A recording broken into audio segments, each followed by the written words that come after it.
সৃষ্টিকর্তা আসলে কাউকে ঠকান না। যাকে গায়ের রং দেননি তাকে দিয়েছেন মায়া ভরা এক চেহারা।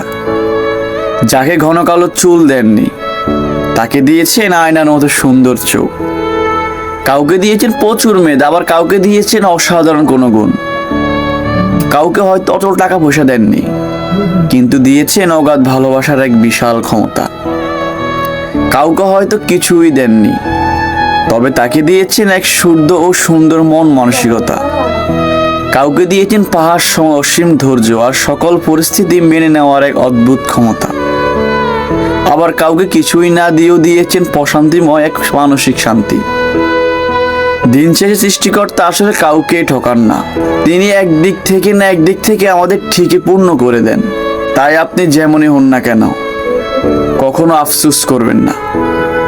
যে অবস্থায় থাকুন না কেন, দুহাত তুলে শুকরিয়া আদায় করুন, বলুন আলহামদুলিল্লাহ।